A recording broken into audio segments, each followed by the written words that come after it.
Alors voilà, bonsoir à tous et à toutes. Merci d'être là avec nous aujourd'hui. Attendez, voilà, je mets là. Si vous ne me voyez pas en entier, il faut choisir sur Zoom. Si vous n'êtes pas familier de Zoom, bah, vous choisissez l'écran complet où vous pouvez me voir. Ça sera important parce que peut-être j'utiliserai le tableau ou bien tel ou tel texte, comme ça vous pourriez mieux les voir. Si vous êtes sur une tablette ou un ordinateur, c'est encore plus facile. Voilà. Alors, me présenter rapidement, bon, c'est- je m'appelle donc Jean Coury, je suis marié, j'ai une fille, je vis à Londres depuis 2002. Je suis théologien, entre autres. Je préfère plutôt la formule formateur en vie spirituelle. Ça ne court pas les rues, je sais bien. C'est plutôt rare, surtout pour un laïc. Mais vu mon expérience précédente, il y a plusieurs années de ça,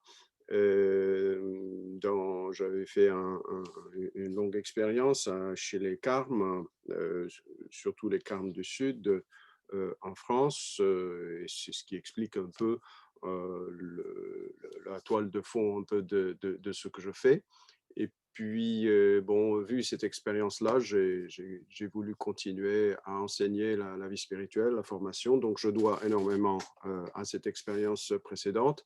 C'est pas, bien sûr, il y a les diplômes. J'ai mes diplômes hein, en théologie de Toulouse, de Rome, etc. Voilà. Mais je dirais que ce qui fait, je dirais, l'épaisseur intéressante, je dirais, de l'apport que je peux offrir, c'est plutôt le côté de la vie spirituelle. Donc, ce n'est pas de la pure théologie, c'est plutôt tout porte vers la vie spirituelle. Voilà. Donc, j'ai fondé en 2003 l'école de Marie. Malheureusement, le site en français n'est pas très riche comme il l'était avant parce qu'on est passé à la nouvelle technologie et je devrais refaire tout le site à nouveau. Donc, tout ce qu'il y avait dessus a dû être mis en voie de garage. Par contre, les sites, soit italiens, soit anglais, sont infiniment plus riches, surtout l'anglais, hein, puisque c'est la zone sur laquelle je me concentre. Si j'ai la joie de m'exprimer, je suis de mère française et de père égyptien. Je suis catholique de rite latin, évidemment. Et donc, c'est une joie pour moi de m'exprimer en français, chose que je fais malheureusement très rarement, là, à part mes notes personnelles ou mes préparations de cours qui se font encore toujours en français, même si je parle d'autres langues. Eh bien, m'exprimer en français, malheureusement, est plutôt rare. Donc, c'est une grande joie de pouvoir continuer ce qu'on a commencé avec certains parmi vous et puis commencer peut-être un bout de chemin ensemble avec les nouveaux. Voilà, que je salue. Sans les connaître, on aura peut-être l'occasion de faire connaissance plus tard. Voilà. Le cours sur Saint-Jean. Alors, commençons le cours, si vous voulez bien. Je vais commencer juste par une brève prière. Je dois toujours garder l'œil sur ceux qui nous rejoignent. Au nom du Père, du Fils et du Saint-Esprit. Amen. Mettons-nous en présence du Seigneur. Demandons l'Esprit Saint. Seigneur, donne-nous ton esprit. Guide-nous de l'intérieur. Montre-nous ta lumière, ton discernement. Incline notre volonté vers la tienne. Nous te le demandons par l'intercession de la Vierge Marie, qui est toujours présente parmi nous. Je vous salue Marie, pleine de grâce, le Seigneur est avec vous. Vous êtes bénie entre toutes les femmes, et Jésus, le fruit de vos entrailles, est béni. Sainte Marie, Mère de Dieu, priez pour nous pauvres pécheurs, maintenant et à l'heure de notre mort. Amen. Au nom du Père, du Fils et du Saint-Esprit. Amen. Voilà, donc ce cours sur Saint Jean, C'est un cours que j'ai déjà donné en d'autres langues, pas en français.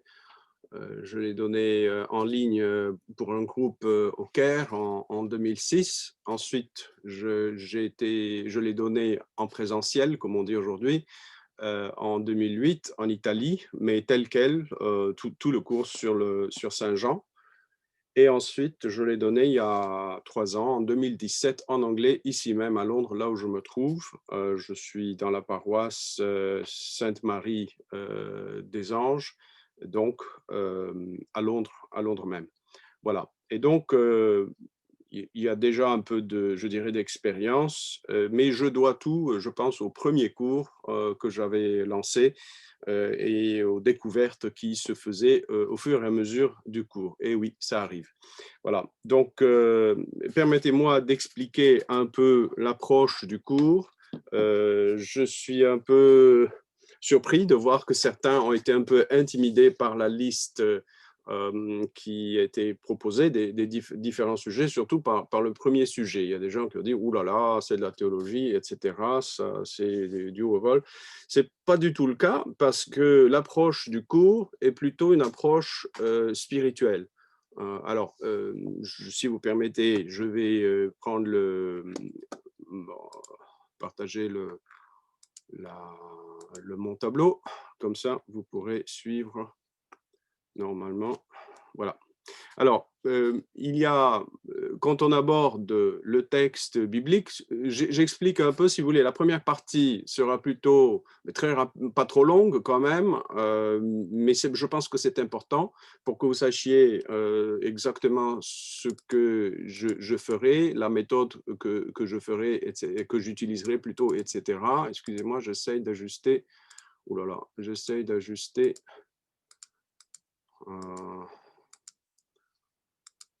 Ben non, ça ne fonctionne pas. Je ne sais pas pourquoi. Une seconde, parce que j'essaye de... Voilà, ben, ça devrait marcher maintenant. Voilà. Voilà, j'imagine que vous pouvez me voir et en même temps avoir le tableau blanc. Alors, pourquoi est-ce que j'insiste quand même à expliquer un peu l'angle d'attaque du cours, la perspective du cours?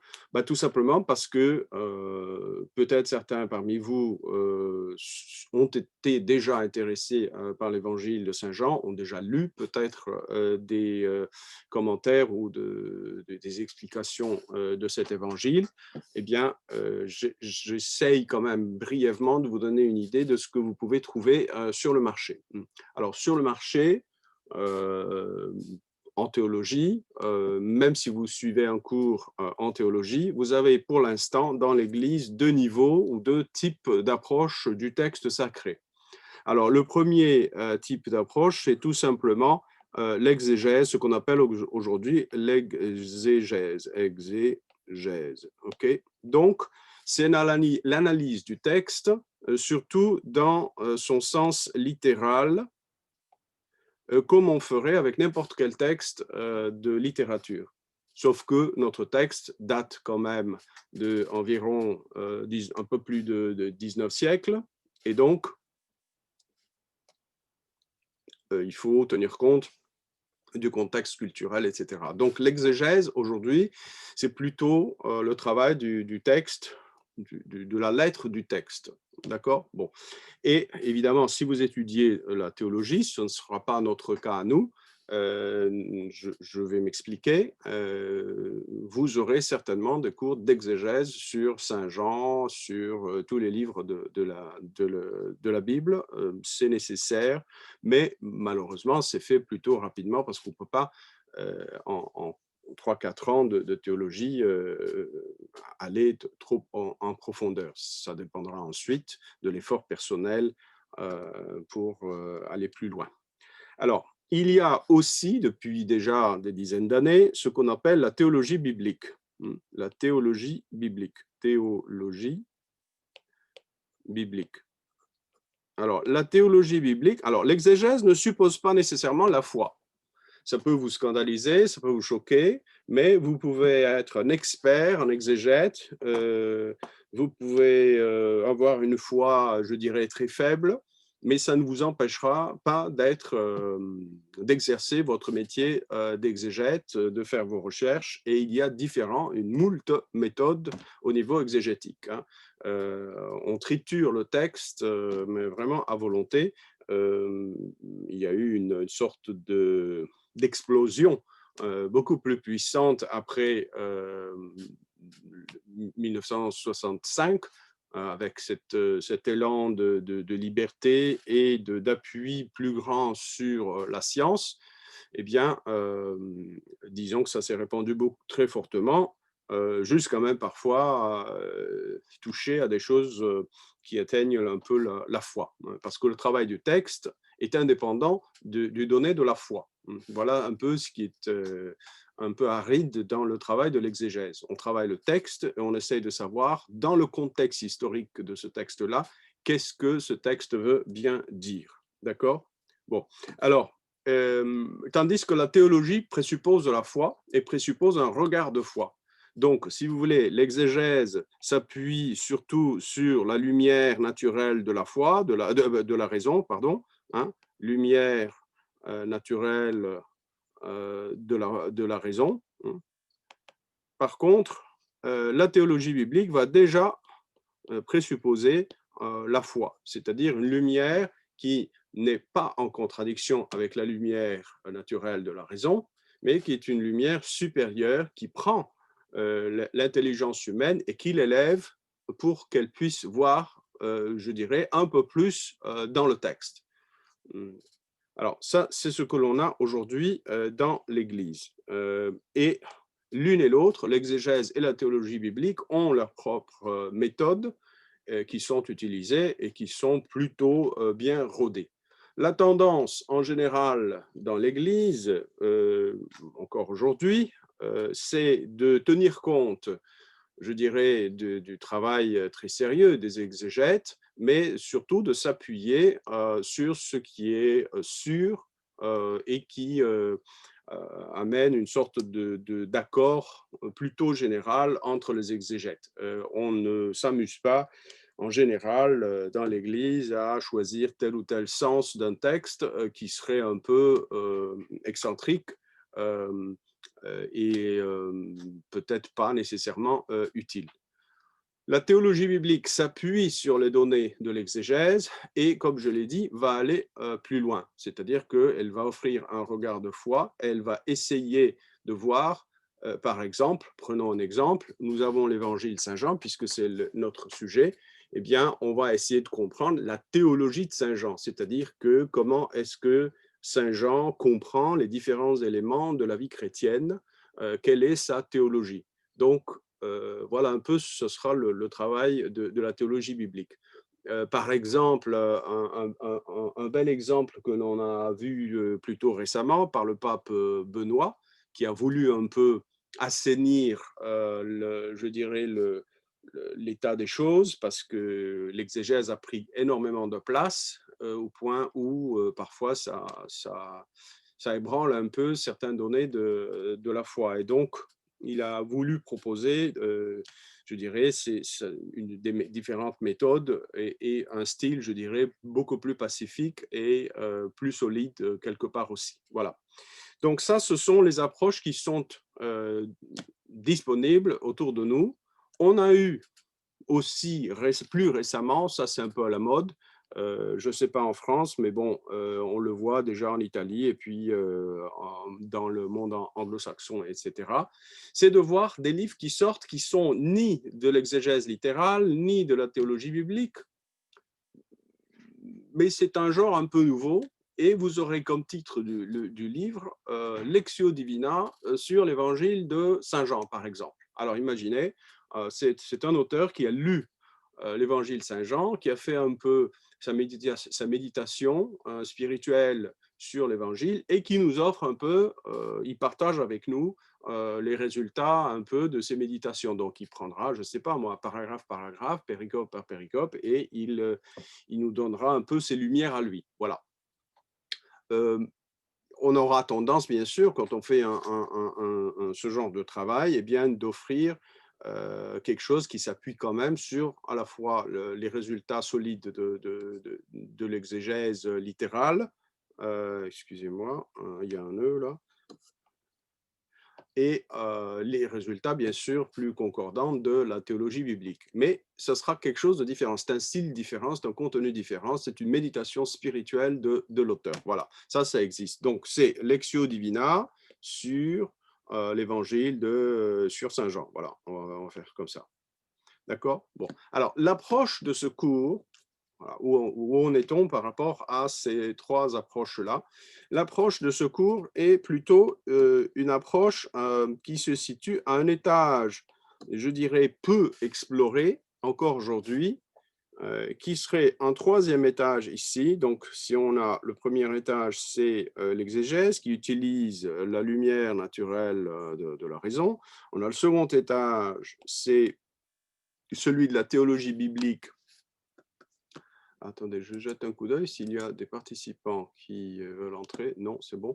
Le deuxième étage, c'est celui de la théologie biblique. Eh bien, je propose un troisième étage qui sera plutôt celui de la théologie spirituelle. Théologie spirituelle. Alors, vous pourriez me dire, mais enfin, bon, quelle est la différence entre la Lectio Divina sur Saint Jean, c'est-à-dire une sorte de méditation personnelle de tel ou tel auteur, et la théologie spirituelle? Eh bien, la réponse est plutôt directe et simple. La Lectio Divina sur l'Évangile de Saint Jean, c'est le fruit du travail de tel auteur qui propose, je dirais, une approche spirituelle. Elle aura sa cohérence, elle aura aussi, elle sera peut-être aussi morcelée, c'est normal, tandis qu'une approche de théologie spirituelle est toujours une approche du même texte, mais qui se veut à la fois respectueuse, comme l'autre aussi, de l'exégèse littérale et de la théologie biblique, mais qui offrira quand même une cohérence et une proposition plutôt, espérons-le, plutôt universelle, comme l'exégète le souhaite et comme le théologien biblique le souhaite aussi. Ce qu'il propose, il ne cherche pas à être excentrique, il cherche à proposer une compréhension du texte, une fidélité par rapport au texte. Voilà. Alors, la théologie spirituelle, qu'est-ce que la théologie spirituelle? Alors, la théologie spirituelle, aujourd'hui, c'est une branche à l'intérieur de la théologie elle-même, mais qui traite de la relation entre l'être humain et Dieu. Vous me direz, mais ça, c'est l'essentiel de la théologie. Ben non, et là, ce n'est pas toujours l'essentiel de la théologie. La théologie contient beaucoup d'autres choses que simplement la théologie spirituelle. Pour nous, peut-être ici, ou pour beaucoup de personnes, l'essentiel de la foi, c'est cette relation personnelle que l'on peut avoir avec Dieu. Bien sûr, elle n'exclut en aucun cas notre relation avec le prochain ou avec l'Église, la communauté ou avec le monde. Évidemment, non, ça ne l'exclut pas, ça l'inclut. Mais on pense que c'est quand même le plus important. Ça l'est, à mon sens, c'est la chose la plus importante. Alors, la théologie spirituelle, que va-t-elle m'apporter quand je vais lire le texte? Eh bien, c'est ce que nous allons découvrir ensemble. C'est un regard qui est toujours respectueux de l'exégèse littérale de la théologie biblique, mais qui va nous offrir, je l'espère, une cohérence et de très belles découvertes et des surprises par rapport au texte de Saint Jean que ni l'exégèse ne pouvait voir, elle les voyait à tâtons. La théologie biblique, elle entrevoyait un peu, mais là, la théologie spirituelle, elle va nous jeter dedans et nous inviter à naviguer à l'intérieur de la beauté, je dirais, de cet évangile-là. C'est l'évangile de Saint Jean, puisque c'est notre sujet, est l'évangile très souvent considéré comme l'évangile le plus spirituel par rapport aux quatre, Matthieu, Marc, Luc et Jean, le plus spirituel étant Jean. Il suit bien sûr une structure différente des trois autres, des deux puis un plus un, c'est-à-dire Matthieu et Marc d'un côté et puis Luc qui s'ajoute à la suite. Il est encore différent des trois qui le précèdent. Voilà, donc on va voir. C'était juste une introduction par rapport à la méthode, au contenu qu'on va essayer de trouver. Donc, normalement, ce cours a pour but de voir dans l'évangile Saint-Jean tout ce qui est utile à notre vie spirituelle. Voilà.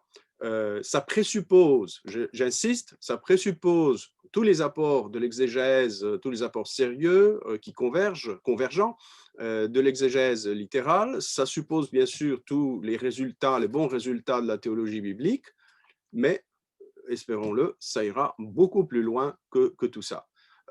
Donc, ne soyez pas effrayés, c'est plutôt une bonne nouvelle, l'approche de ce cours. Cette présentation-là, c'était pour vous le montrer.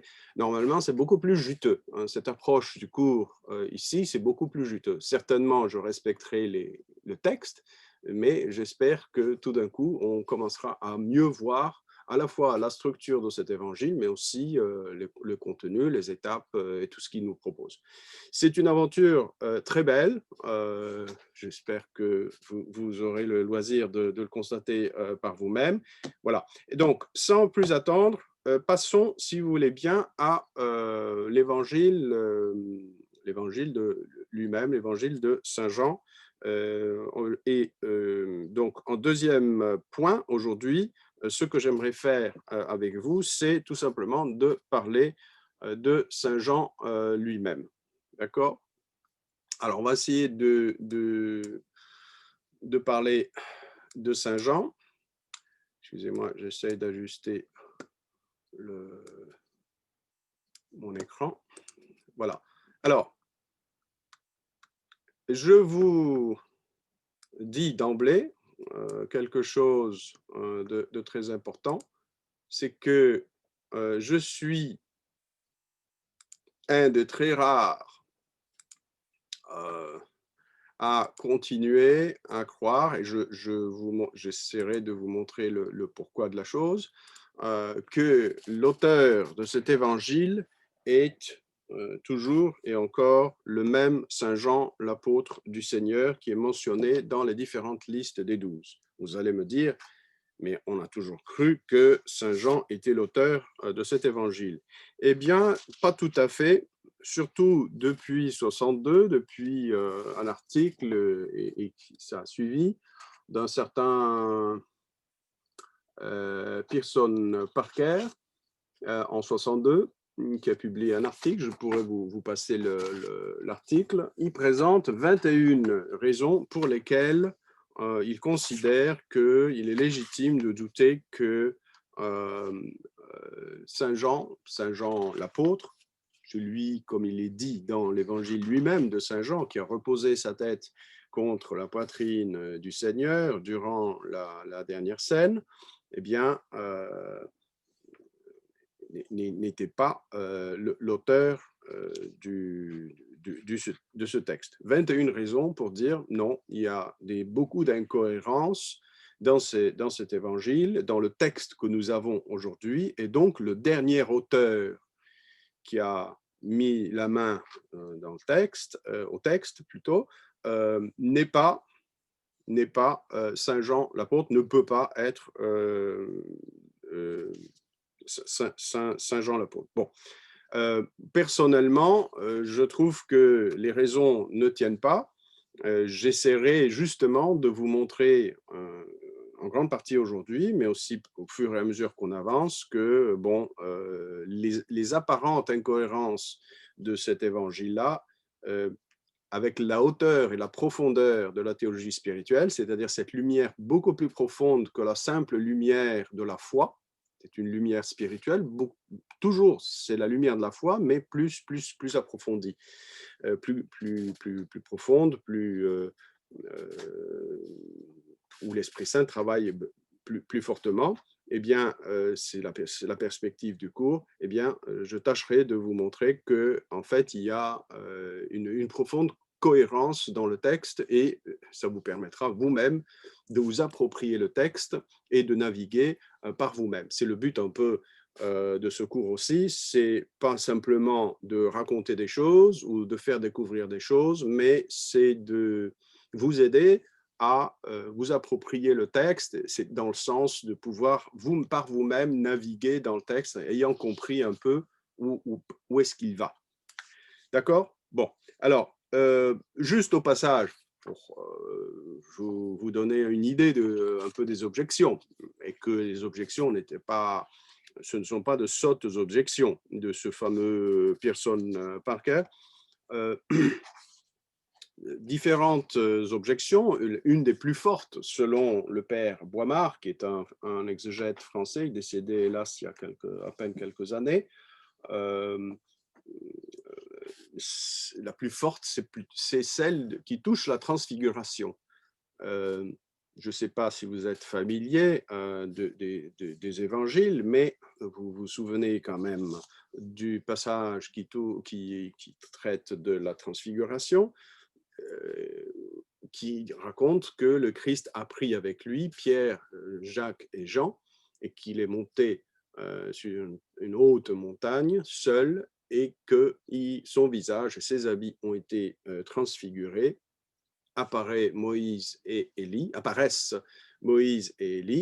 et ils discutent avec le Seigneur. Saint Luc précisera qu'il parle de son exode, c'est-à-dire la passion considérée comme un exode, et puis Pierre qui parle, qui dit « Il est bon d'être là, construisons 3 tentes, une pour toi, une pour Moïse, une pour Élie ». Le texte ajoute, il ne savait pas ce qu'il disait. Et tout d'un coup, une nuée les prend tous sous son ombre. Ils entendent la voix du Père éternel leur parler, disant « Ceci est mon Fils bien-aimé, écoutez-le, en qui j'ai mis toute l'élu, écoutez-le. » Et puis, tout d'un coup, tout disparaît. Moïse, Élie, il ne reste plus que Jésus.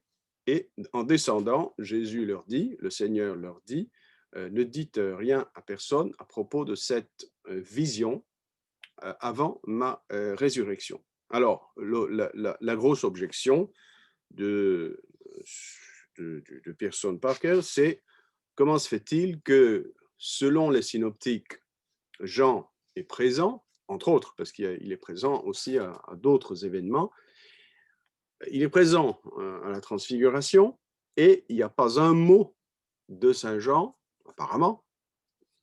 On va voir que ce n'est pas tout à fait vrai. Justement, c'est l'intérêt de ce cours, hein, c'est de voir plutôt cette grosse objection tomber en miettes, s'effriter. Comment se fait-il que Jean, qui est présent dans la transfiguration, il ne dit aucun mot dans son évangile à propos de la transfiguration? Voilà donc une objection. Elle est de taille, je dois l'avouer, et moi, ça m'a chiffonné pendant des années en disant, mais comment se fait-il que, parce que bon, moi, naïf comme je suis, j'ai toujours cru que Jean était l'auteur de cet évangile, je n'avais pas suffisamment de raisons pour ne pas le croire, tout en voyant bien qu'il y avait des difficultés. J'ai jamais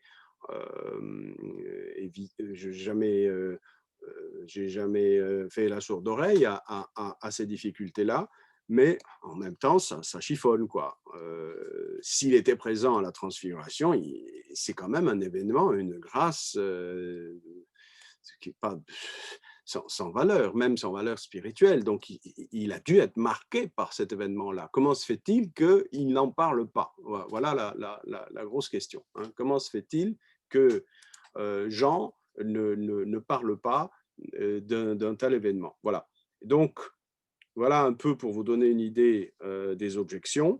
C'est l'objection aussi qui a marqué Boimard, Marie-Émile Boimard. J'ai un de ses livres-là, Le martyre de Jean l'apôtre. Bon, pas nécessaire, je vous dirai un peu plus ou moins ce qu'il y a dans ce livre-là. Voilà. Alors, tout ceci ne me semble pas suffisant pour, comment dire, je préfère avoir l'humilité de dire, bon, il est certainement l'auteur de l'Évangile, comme la tradition l'a cru, mais il doit avoir une explication, et donc on cherche cette explication-là. Voilà. Bon, alors, qu'est-ce que je voulais dire? Le point suivant. Le point suivant, c'est, on va parler un peu de Saint Jean lui-même. Alors, Saint Jean Saint Jean, on n'a pas de date précise, on a des documents Saint Jean qui serait donc l'auteur de l'évangile Saint Jean. Pour moi, il l'est, mais bon, tout le respect pour les autres. Oui, j'ai pas fini. Pour ce qui est des objections, c'est très consolant quand même de voir l'honnêteté des exégètes qui reconnaissent, et là j'ai les articles, parmi les articles les plus récents qui sont sortis sur la question, que tout le monde reconnaît, enfin tout le monde, les exégètes ont cette honnêteté de dire, si d'un côté il y a de grosses questions auxquelles nous n'avons pas de réponse, je vous ai donné une des plus grosses, cet événement de la transfiguration, mais il y a 3-4 autres événements où Jean est présent, selon les synoptiques, c'est-à-dire selon les 3 premiers évangiles, mais Jean ne mentionne pas ces événements-là dans son évangile à lui. Bon, alors ça a l'air de chiffonner la plupart des exégètes, mais ce qui est beau, c'est de voir que il n'y a pas non plus aucune position qui est capable de dire à 100% que Jean n'est pas l'auteur de l'évangile. Donc, vous voyez, moi, personnellement, j'apprécie énormément cette sorte d'humilité aussi, de vérité, de dire, bon, il y a des choses qu'on ne comprend pas, on pense que ça ne peut pas être lui, mais d'un autre côté, on n'a aucune preuve et aucune démonstration capable de dire que ce n'est pas lui. Voilà, donc on est dans une zone plutôt grise. Et ça, c'est commun. Hein. Si vous étudiez la théologie, étudiez l'exégèse, c'est ce qu'on vous dira. Hein. Bon, il ne faut pas être choqué, et j'espère quand même de vous aider quand même à voir et à dire, ouf, finalement, oui, en fait, c'est lui, on a peut-être une autre perspective. Bon, alors, parlons maintenant, si vous voulez, troisième point. Alors, premier point, on a vu, c'était l'approche du cours, les différents niveaux, l'exégèse, la théologie biblique et la théologie spirituelle. Deuxième point, qui est l'auteur de cet évangile? Est-ce bien Jean ou pas? Juste l'état de la question, voir qu'il y en a beaucoup qui contestent. Troisième point, on va parler un peu de Saint Jean lui-même tel qu'il nous a été transmis par quelques traditions anciennes auxquelles on a toujours cru. Le témoignage de Saint Irénée. Saint Irénée, alors je vais repartager l'écran pour vous écrire un peu les notes. Alors vous devriez être capable de voir, voilà, très bien. Bon, alors Saint Irénée, évêque, évêque et martyr, évêque de Lyon et martyr. Alors, Irénée, 130, 202. Il écrit plusieurs livres. On en a 2 et quelques lettres accessibles aujourd'hui parce qu'il y a des choses qui se perdent. Irénée dit que Jean, bien sûr, est l'auteur de l'évangile et que Irénée lui-même a connu un certain Polycarpe.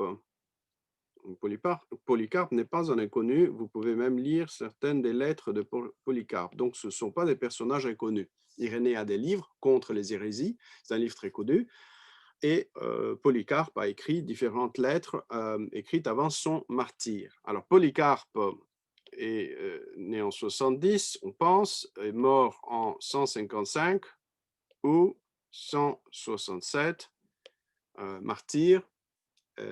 Les trois, on va le voir, tout le monde est martyr hein, à ce moment-là dans l'Église, et il est, selon la tradition, brûlé vif, notre ami Polycarpe. Voilà.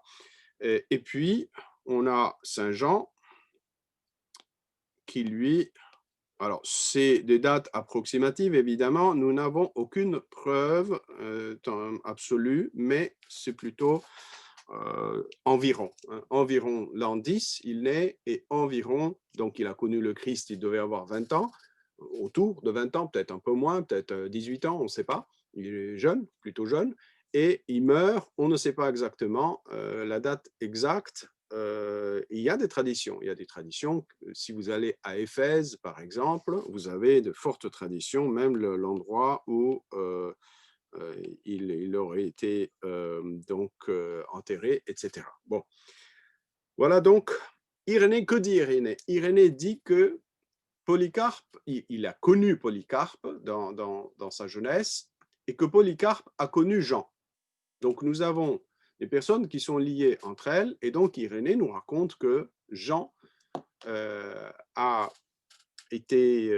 donc a vécu une partie de son temps à Éphèse, dans la ville d'Éphèse. Il y a eu une persécution du temps de Jean. Je vais vous donner, c'est la persécution de Domitien. La persécution, elle a lieu en l'an 95. Donc, c'est l'empereur Domitien. Ce n'est pas une persécution uniquement contre les chrétiens. Faites attention, très souvent, les persécutions ne visent pas exclusivement les chrétiens. Elles peuvent viser d'autres religions, elles peuvent viser des philosophes, etc. Bon. Donc, selon Irénée, pendant la persécution de Domitien, Jean est martyrisé, il est amené à Rome, là, il témoigne de sa foi au Christ et il subit le martyre. Il subit le martyre. Attention, dans l'Église latine, le rite latin qui est le nôtre en Occident, nous célébrons Saint Jean au mois de décembre, après les Saints Innocents, il y a le Noël, les Saints Innocents, puis il y a Saint Jean. Nous célébrons Saint Jean, mais les prêtres sont habillés en blanc. L'autel est revêtu en blanc, le tabernacle, etc. La couleur est blanche. Pourquoi? Parce qu'il est le seul parmi les 12 qui n'est pas mort, qui ne soit pas mort martyr. Cependant, comme vous allez le voir, il a été martyr, sauf que par miracle, Dieu le sauve, le Christ le sauve. Donc, il y a persécution, il va à Rome, il subit son martyre, on le plonge dans une bassine d'huile bouillante et par miracle, il est sauvé. Et en face de ce miracle, eh bien, l'empereur décide de l'envoyer en exil. Où va-t-il en exil? Eh bien, il ira en exil à l'île. Vous pouvez toujours aller à l'île de Patmos encore aujourd'hui. Je ne suis jamais allé, mais vous pouvez y aller. Donc, vous pouvez aller à Éphèse, et vous pouvez aller aussi à Patmos en Grèce. Tout ça, c'est en Grèce. Non, Éphèse n'est pas en Grèce. Éphèse, c'est en Turquie. Voilà. Et donc, pendant cette persécution-là, qui dure jusqu'en l'an 96. 96, Domitien meurt, nous avons l'empereur Nerva, et Jean est libéré de son exil à Patmos et il revient donc à Éphèse. Que se passe-t-il? Tout ça, c'est ce que dit Irénée. Irénée et ensuite Eusèbe de Césarée, historien de l'Église du 5e siècle, eh bien, il raconte un peu tout ça. Alors, que se passe-t-il? Et ça, c'est très intéressant. À Éphèse, Jean écrira son évangile. Cela, il dit que il a écrit son évangile du temps de l'empereur Trajan. Et Trajan commence en 98 à être empereur. Donc l'évangile Saint-Jean est écrit, Jean est toujours là, et il écrit son évangile probablement après 98. Quand exactement, nous ne le savons pas. Alors, quelques remarques s'imposent. Alors, d'abord, que fait-il à Patmos? À Patmos, il va écrire l'Apocalypse. Ce fameux livre mystérieux que nous avons commencé à lire ces jours-ci à la messe, Apocalypse. Il a, pendant son exil à Patmos, des visions et durant ces visions-là, le Seigneur lui dira, écris ce que je te montre. Écris ce que je te montre. Alors, vous pouvez lire la révélation de Jésus-Christ que Dieu lui a donnée pour montrer à ses esclaves. Je vous lis les premiers versets de l'Apocalypse de Saint Jean. Je crois toujours que l'Apocalypse est de Saint Jean. Donc, je crois personnellement, je suis peut-être un des derniers naïfs encore survivants de l'Ancien Monde. Je crois que l'Apocalypse est de Saint Jean. Je vais faire de mon mieux pour vous montrer tout ça. Hein. Ce n'est pas juste des bizarreries que je sors. Que l'Apocalypse est de Saint Jean. Ensuite, l'évangile de Saint Jean est de lui. Et aussi, les 3 lettres sont de Saint Jean. Il y a une cohérence interne très profonde. Bon.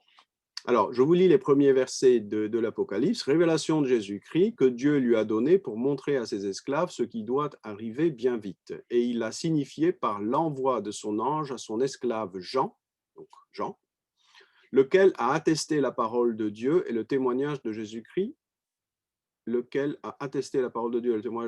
tout ce qu'il a vu. Heureux celui qui lit et ceux qui les entendent les paroles de cette prophétie et garde ce qui s'y trouve écrit, car le temps est proche. Et donc, Jean, il le dit à la fin de son texte de l'Apocalypse, le Seigneur lui dit, n'enlève rien de ce qui est écrit, n'ajoute rien et n'enlève rien, garde-t'en bien. Voilà, attendez, qu'est-ce qu'il lui dit Voilà. Je l'atteste moi, ça c'est Jean à la fin, je lis donc Apocalypse chapitre 22, verset 18. Je l'atteste moi à quiconque entend les paroles de la prophétie de ce livre, donc tout le livre de l'Apocalypse qui est composé à Patmos pendant son exil, donc entre 95 et la venue de Nerva, la fin de la persécution, de le retour de l'exil à Éphèse. Si quelqu'un y ajoute, Dieu lui ajoutera les plaies qui sont décrites dans ce livre, et si quelqu'un retranche quelque chose des paroles du livre de cette prophétie, Dieu lui retranchera sa part de l'arbre de vie et de la ville, la Jérusalem finale, la Jérusalem céleste, la ville sainte qui sont décrits dans ce livre, etc. etc. Voilà. Donc ça, c'est vers la fin de l'Apocalypse, 22, 18 et suivant. Donc, quand il est à Patmos, il écrit ce fameux livre, l'Apocalypse, qui est simplement le compte-rendu de ce qu'il voit, et il reçoit l'ordre de mettre ça par écrit. Et donc, il revient à Éphèse avec ce livre-là. C'est un livre mystérieux, l'Apocalypse. Permettez-moi de dire 2 mots sur l'Apocalypse, puisque nous sommes en pleine lecture de ce texte. C'est un livre mystérieux, c'est le seul livre qui est considéré par l'Église comme étant prophétique. Prophétique. Mais tout le problème, c'est de savoir de quelle prophétie s'agit-il, de quel type de prophétie s'agit-il. Ça, on va le voir, mais juste je termine ce qui va se passer, puis je reviens à l'Apocalypse, parce qu'il y a un lien entre l'Apocalypse et l'Évangile Saint-Jean. Alors, il revient avec l'Apocalypse à Éphèse, et à Éphèse, il composera son évangile.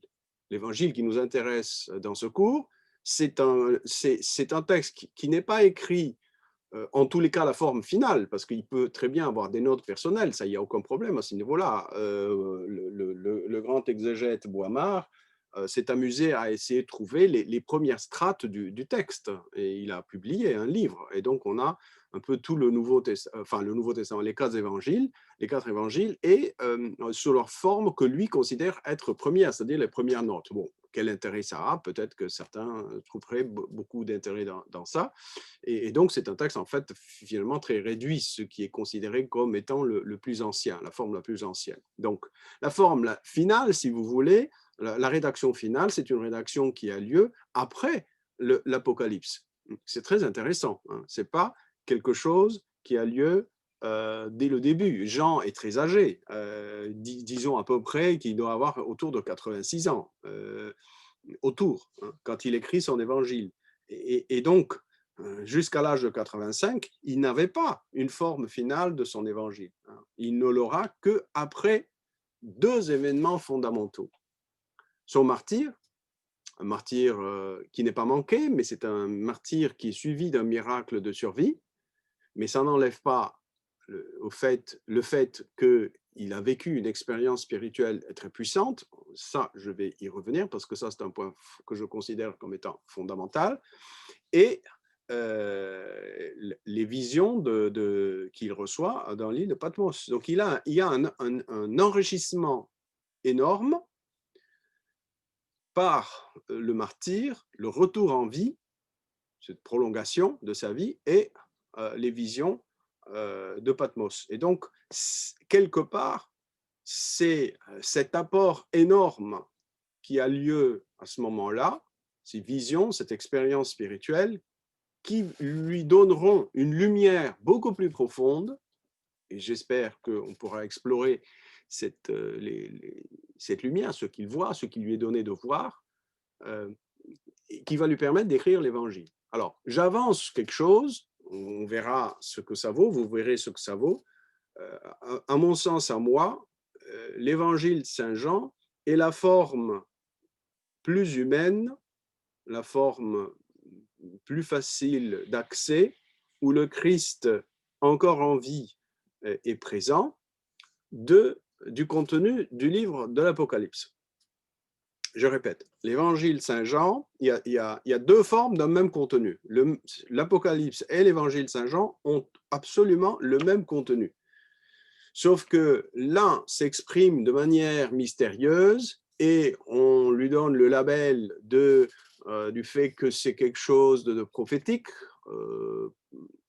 et donc c'est l'Apocalypse. Et le même contenu nous est offert dans l'évangile Saint-Jean, mais sous forme beaucoup plus accessible, puisqu'il s'agit de la vie même du Christ. Donc, il n'y a pas de vision étrange, il n'y a pas de mystère, parce que encore aujourd'hui, jusqu'à aujourd'hui, l'Apocalypse n'a pas d'explication, je dirais, nette offerte. C'est bizarre, hein. Pour 2000 ans, pendant 2000 ans, eh ben, on n'a pas eu... il y a beaucoup de personnes qui se sont attelées au texte, hein. Le texte est très difficile à premier abord, surtout si on le lit de manière purement exégétique, c'est-à-dire la lettre du texte. Là, on s'y perd. On va essayer de voir des connexions entre l'Apocalypse Saint-Jean et les autres apocalypses qui l'ont précédé ou qui sont contemporaines, qui sont du IIe siècle, début du IIe siècle, etc. Mais à la fin, le résultat est toujours très maigre et qui n'est pas vraiment suffisamment convaincant. Vous voyez, bon, voilà. Donc, j'avance une première thèse, une première affirmation que je me chargerai de démontrer, que les contenus sont tout à fait les mêmes. Mais pour justement ouvrir la voie, j'aimerais quand même expliquer un peu un aspect du sens de la prophétie, du sens de qu'est-ce qu'un livre prophétique dans le contexte du Nouveau Testament. Voilà, donc ça c'est le point suivant. Le point suivant. Nous avons vu les étapes, disons, plutôt finales, vers la fin de la vie de Saint Jean, comment les choses se sont passées. Ça tourne autour de 2-3 années, pas plus, 95, 96 et peut-être 2 ou 3 années de plus. Nous ne le savons pas, mais il y a une certaine cohérence que je retrouve dans ce que dit Irénée. Alors, l'Apocalypse, dans quel sens est-ce qu'on peut considérer, ce qu'on devrait considérer ce livre-là comme prophétique? Pourquoi est-ce que je fais cette parenthèse? Ce n'est pas une parenthèse, c'est tout à fait au cœur même de l'évangile Saint-Jean, puisque, comme je vous dis, l'évangile Saint-Jean est une autre forme du même contenu de l'Apocalypse. Alors, le mot prophétie a un sens habituel, c'est-à-dire, donc j'essaie d'expliquer pourquoi et comment la notion de livre prophétique attribué à l'Apocalypse. Le seul livre prophétique du Nouveau Testament, c'est l'Apocalypse. Alors, vous lisez ça, vous vous dites, bon, qu'est-ce que ça veut dire? Qu'est-ce que ça veut dire? Alors, la prophétie a deux sens, au moins.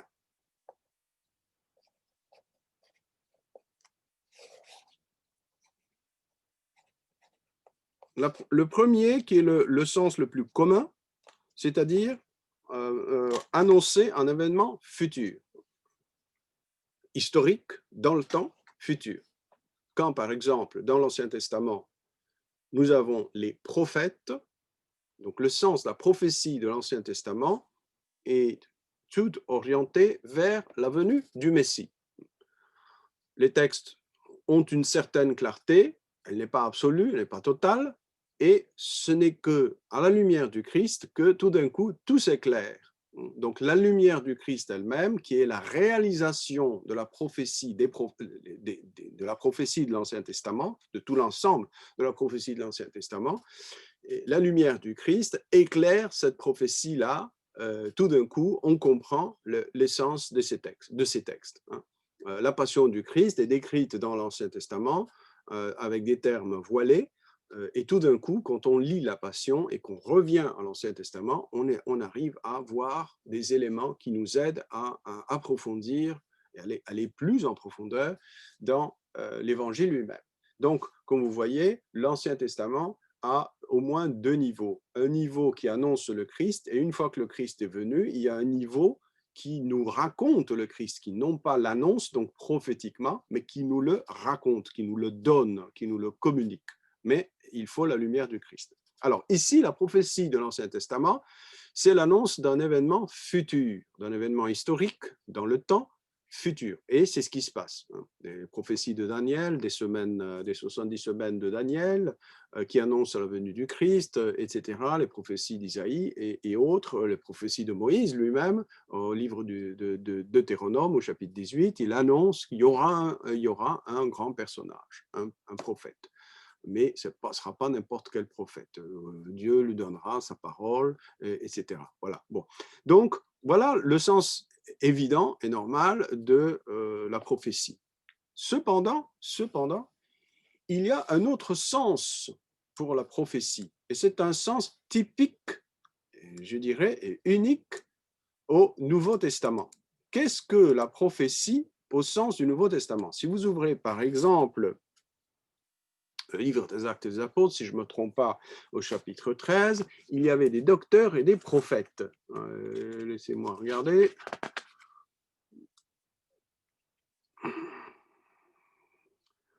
Alors, chapitre 13, au livre des Actes des Apôtres, il y avait dans l'église établie à Antioche des prophètes et des docteurs. Barnabé, Siméon appelé Niger, Lucius, le Cyrénien, Manaën, un camarade d'enfance d'Hérode, le tétrarque, et Saul. Saul étant Paul, le futur Paul. D'accord? Bon, donc, il y avait des prophètes et des docteurs. Bizarre. Qu'est-ce que ça veut dire? Eh bien, en quoi consiste cette prophétie? Alors, je vais vous rappeler un très beau sermon de Saint Bernard, que nous lisons dans le temps de l'Avent. Bientôt, dans quelques semaines, ce sera l'Avent. Donc 2 semaines, même pas. Et il y a un très beau sermon de Saint Bernard qui dit ce qui suit. Il y a 3 venues du Christ. Le Christ vient 3 fois. Il est venu dans la plénitude des temps, il y a 2000 ans. Pour nous, pour Saint Bernard, c'était un peu plus de 11 siècles. Le Christ est venu, s'est incarné, il a pris une chair et il a vécu parmi nous. Il a souffert sous Ponce Pilate, il est mort, a été enseveli et ressuscité le 3e jour, etc. Il dit il y a une autre venue du Christ qui est la venue à la fin des temps, c'est-à-dire ce que nous disons dans le credo, nous croyons d'où il reviendra pour juger les vivants et les morts. Nous concluons le credo de cette manière. Donc il viendra, il est assis à la droite du Père, d'où il viendra à la fin des temps pour juger les vivants et les morts. Alors, Saint Bernard va aussi dire, mais il y a une troisième venue. Cette venue-là, elle est mystérieuse, mais non moins réelle. C'est une venue dans le cœur de tout croyant. Ce n'est pas simplement l'Eucharistie, mais c'est une venue, je dirais, d'ordre plutôt mystique, d'expérience spirituelle. d'une intimité avec le Christ, un cœur à cœur avec le Christ, une vie avec le Christ, un Christ vivant, une relation personnelle avec lui, etc. Donc, vous voyez, la prophétie peut parler de la première venue, elle peut parler de la dernière venue, c'est-à-dire que on a toujours entendu à la fin du premier millénaire de notre ère et à la fin du deuxième millénaire, et ça continue, on entend toujours des gens dire « Ah, mais c'est la fin du monde ». La fin du monde au sens chrétien, ça veut dire aussi le retour du Christ. Hein. Viens Seigneur Jésus, viens nous sauver, etc. Donc, ça aussi, on peut parler de prophétie. Mais il y a aussi un autre type de prophétie et qui est beaucoup plus important que la troisième, c'est l'intermédiaire. C'est la deuxième, toute petite au milieu. C'est la prophétie de la venue discrète, cachée du Christ dans notre cœur. C'est ce que dira Saint Pierre, persévérer dans la foi jusqu'à ce que l'étoile du matin apparaisse dans vos cœurs. Dans vos cœurs. Il n'a pas dit extérieurement, il a dit dans vos cœurs. Quand on pose la question au Christ, est-ce que le royaume de Dieu va apparaître ici ou là? Il dit le royaume de Dieu, on ne le voit pas apparaître ici ou là. Le royaume de Dieu est au-dedans. Voilà. Donc, il existe une possibilité de considérer la prophétie comme une description d'une réalisation intérieure de la venue du Christ. Celle-ci, elle est disponible, elle est à portée de main depuis la mort, la résurrection et la Pentecôte, depuis donc un peu moins de 2000 ans. Vous voyez? Donc, voilà. Donc, en quoi consisterait donc une prophétie, un livre prophétique? En quoi quel est le contenu de l'Apocalypse? L'Apocalypse est un livre, à mon sens, et on peut le lire, on peut je ne dirais pas le prouver, mais enfin on peut l'explorer dans ce sens, est une description de la venue du Christ en nos cœurs. Le cours d'aujourd'hui que nous commençons n'est pas autour de l'Apocalypse. Peut-être qu'un jour, par la grâce de Dieu, on le fera, mais je vous donne une idée de comment comprendre l'Apocalypse et par conséquent comprendre le geste de Saint Jean d'écrire son évangile après l'Apocalypse. Est-ce qu'il propose un autre livre ou est-ce que c'est le même livre sous une autre forme? Vous voyez ce que je veux dire? Bon. Donc, l'Apocalypse est l'histoire, la narration, le récit d'une transformation intérieure de l'être humain jusqu'à avoir cette expérience des noces de l'union avec le Christ, chapitre 21 et 22 du livre de l'Apocalypse. Les fameux messages que nous sommes en train de lire, par exemple, ces jours-ci, des anges de Jean, les messages qui sont envoyés aux différents anges, c'est-à-dire les têtes des églises de ce temps-là, peuvent être considérés comme des messages adressés à nos propres facultés intérieures qui doivent mieux s'aligner à l'action de l'Esprit Saint en nous. Et les récits donc de ces luttes énormes que l'on trouve dans l'Apocalypse, ça peut être aussi le récit d'une transformation, d'une purification qui a lieu en nous jusqu'à arriver justement à cette sorte d'expérience, de rencontre avec le Christ que l'on trouve à la fin du livre de l'Apocalypse. Alors, une petite parenthèse sur la question de l'Apocalypse. Nous, dans le rite latin, catholique, donc latin, romain, nous lisons l'Apocalypse dans le lectionnaire actuel à la fin de l'année. Dimanche prochain, c'est la fête du Christ roi, si je ne me trompe pas. Et nous, cette semaine, en alternant les années paires et impaires, nous lisons soit le livre de l'Apocalypse, soit le livre de Daniel, qui est aussi une forme apocalyptique, si vous voulez, donc des fins dernières. C'est la fin de l'année, c'est le retour du Christ. On parle du retour du Christ et bientôt, on va parler de la venue du Christ va célébrer donc pendant l'Avent, la préparation pour la venue du Christ parmi nous, Noël, quoi. Donc la place liturgique de la lecture de l'Apocalypse dans notre rite à nous, c'est à la fin de l'année. Donc on est porté vers la fin des temps, etc., comme la réalisation finale. Tandis que, et là c'est très intéressant de voir que dans le rite copte, les coptes sont les chrétiens d'Égypte, ils ont un rite à eux, donc c'est les coptes et puis l'Éthiopie, les Égyptiens et les Éthiopiens ont le même rite, c'est le rite copte. Eh bien, ils peuvent être soit orthodoxes, soit catholiques. Il y a des coptes catholiques, donc ils sont tout à fait unis à Rome. Eh bien, ce rite copte-là va lire l'Apocalypse, va célébrer l'Apocalypse à un moment complètement différent. On va lire l'Apocalypse le vendredi saint au soir, c'est-à-dire dans la nuit de vendredi saint, le Christ est mort, et donc vers 2 heures du matin, plus ou moins, parce qu'il y a plusieurs lectures qui précèdent, il y a les différentes heures de l'office divin, et vers 2 heures du matin, parce qu'on passe toute la nuit, on passe toute la nuit à prier, à célébrer, etc., et à chanter aussi.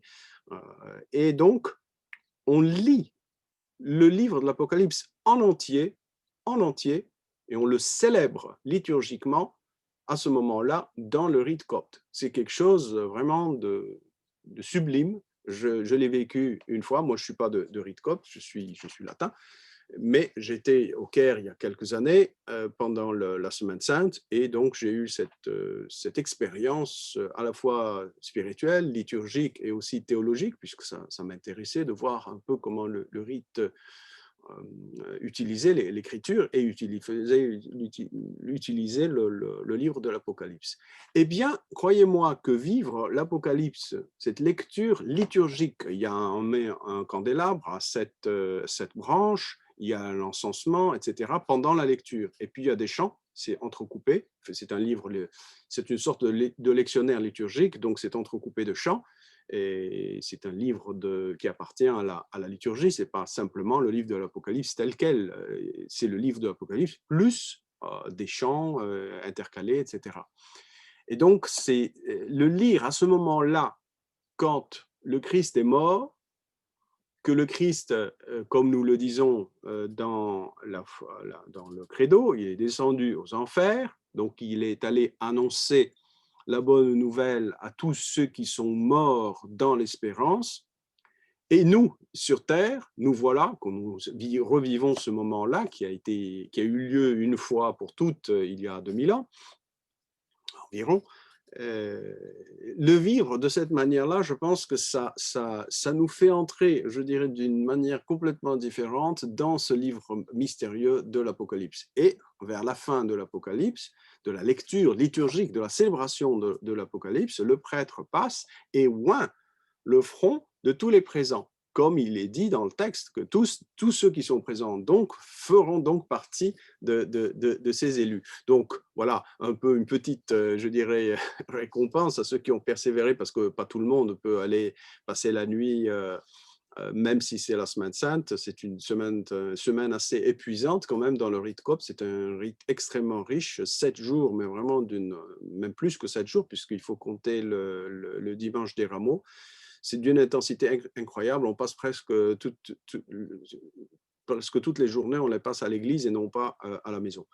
Et donc, parce que c'est prière sur prière, célébration sur célébration, des lectures, il y a 400 citations de l'Ancien Testament au sujet de la passion de notre Seigneur durant cette semaine-là.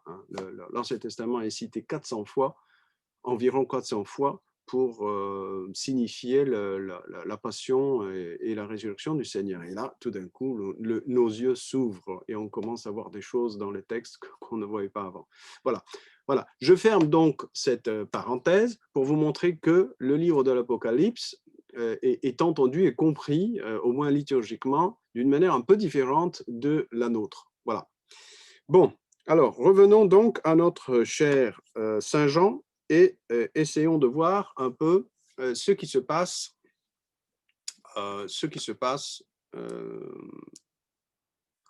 chez lui pendant, par rapport à cette expérience, si vous voulez, de son martyre. Parce que je pense que ce point-là est très important et donc c'est important de mieux se rendre compte de ce qui s'est passé. Alors, si vous voulez bien, je vais arrêter de partager l'écran et j'aimerais partager plutôt le texte. Voilà, excusez-moi, je cherche. Voilà. Alors maintenant, vous devriez pouvoir lire.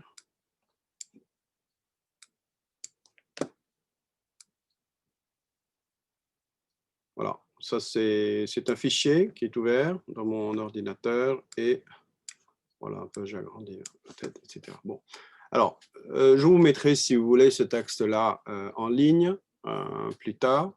Alors, ce que j'aimerais lire, c'est justement vers la fin de Saint Jean, ce texte-là, d'accord? Donc, essayez d'éviter de lire ailleurs. Concentrez-vous, si vous voulez bien, autour de ce texte-là. C'est un texte... bon, non, il vaut mieux... Voilà. Alors, c'est un texte que vous pouvez trouver, hein, si vous avez l'Évangile. Oui, alors, attends une seconde. Par rapport aux éditions, quelle traduction lire? Avant de commencer à lire Saint Jean, vous pouvez peut-être vous poser peut-être la question, quelle traduction lire? Peut-être que je le ferai après. Rappelez-moi ça parce que je ne veux pas quand même couper l'élan. On va parler de Saint Jean et je parlerai à la fin. Rappelez-moi s'il vous plaît, si j'oublie, d'aborder la question des différentes traductions. Quelle traduction lire? Vous dire un peu, humblement, mon opinion. Alors, nous lisons Saint Jean ici au chapitre 21, versets 20 et 25, à 25. Se retournant, donc le Christ est ressuscité, c'est le dernier chapitre de Saint Jean. Nous avons deux chapitres sur la résurrection, le chapitre 20 et le chapitre 21. Et là, nous sommes donc au second chapitre de la résurrection chez Saint Jean. Et nous sommes plutôt vers la fin de ce chapitre. Si vous avez votre évangile de Saint Jean, ouvrez-le aussi. Ça vous permettra un peu aussi de vous familiariser avec le texte petit à petit, si ce n'est pas le cas. Alors, prenez donc l'évangile de Saint Jean, chapitre 21, et c'est vers la fin de ce chapitre, donc verset 20. Alors, se retournant, Pierre aperçoit, marchant à leur suite, le disciple que Jésus aimait. On subodore que c'est notre Saint Jean.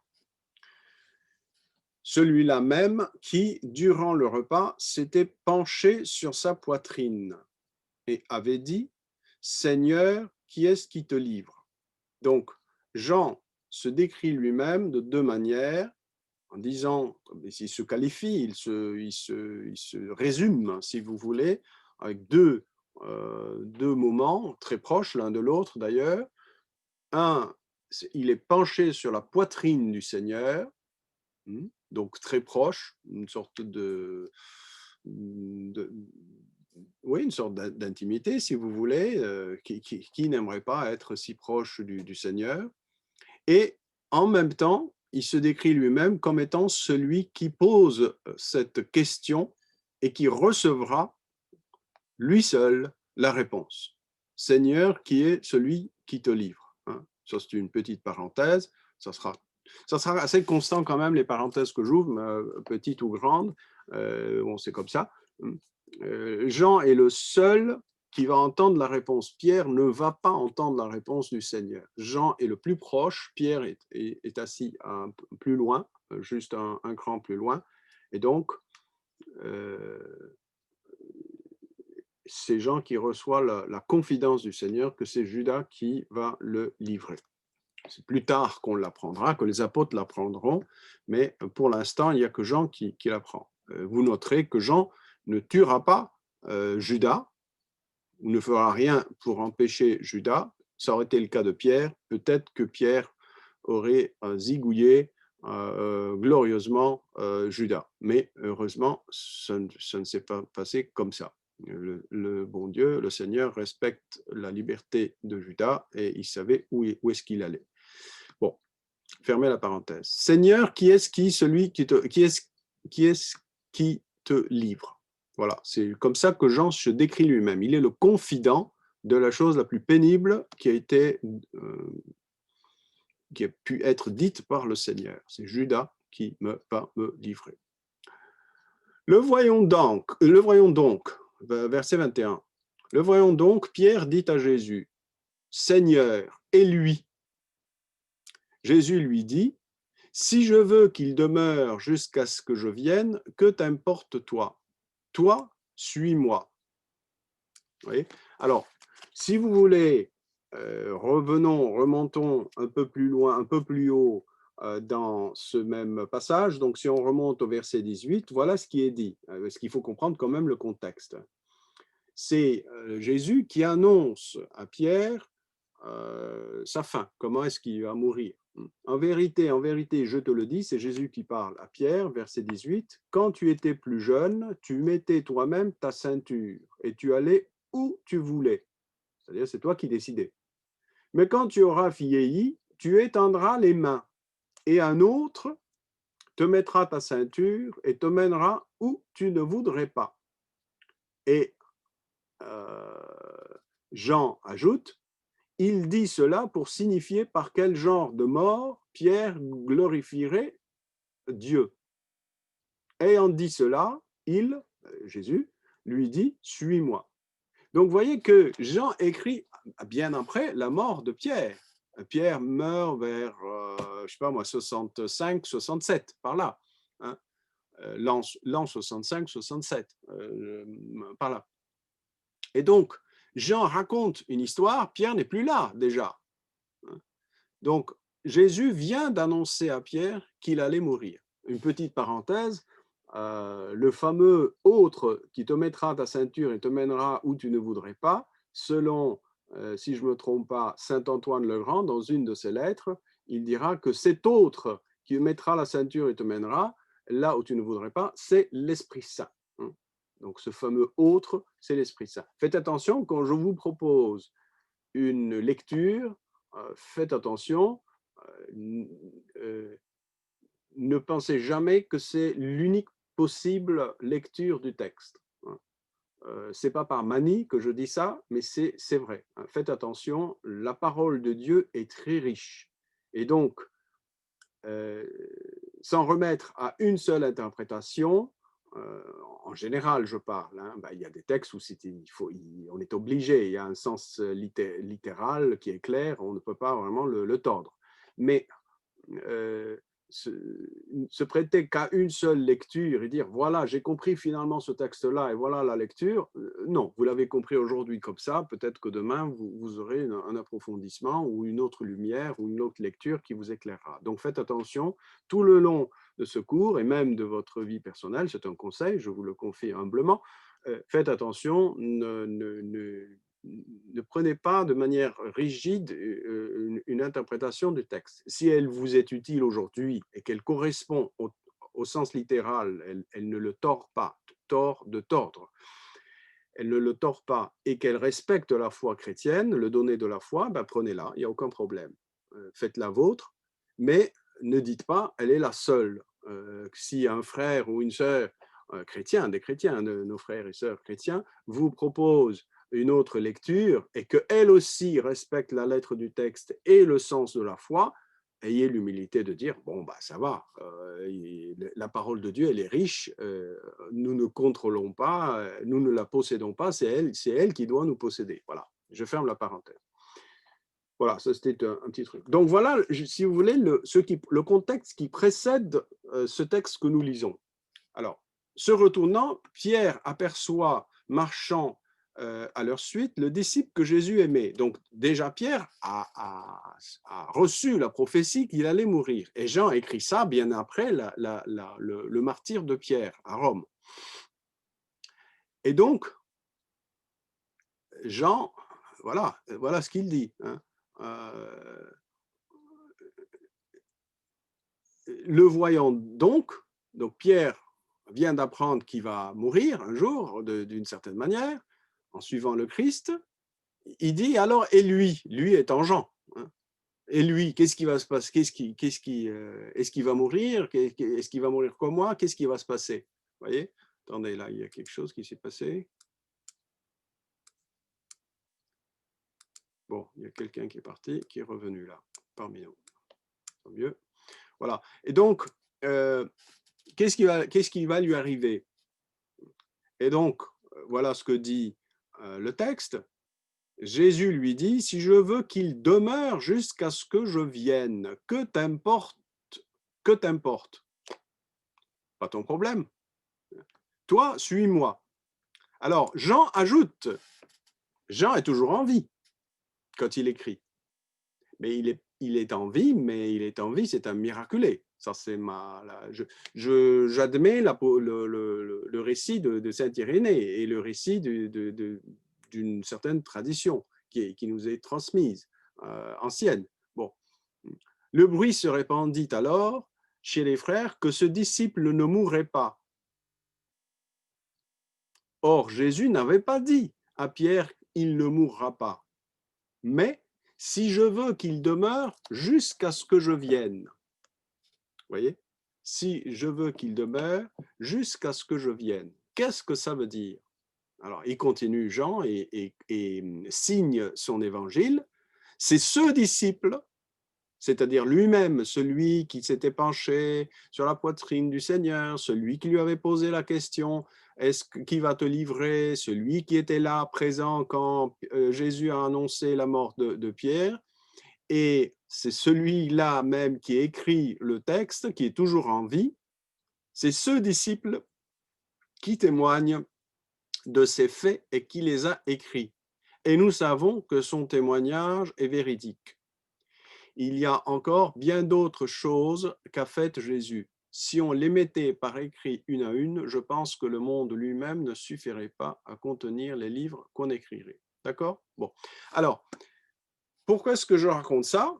Mais pour voir justement la nuance. Jean n'a pas dit, Jésus ne dit pas que Jean ne va pas mourir, mais il dit si je veux qu'il demeure jusqu'à ce que je vienne. Ah, qu'est-ce que ça veut dire jusqu'à ce que je vienne? Eh bien, je vous invite à lire avec moi un passage très important du livre des Actes des Apôtres, qui est une sorte de parallèle, si vous voulez, qui va nous permettre de mieux comprendre l'expérience spirituelle de Saint Jean.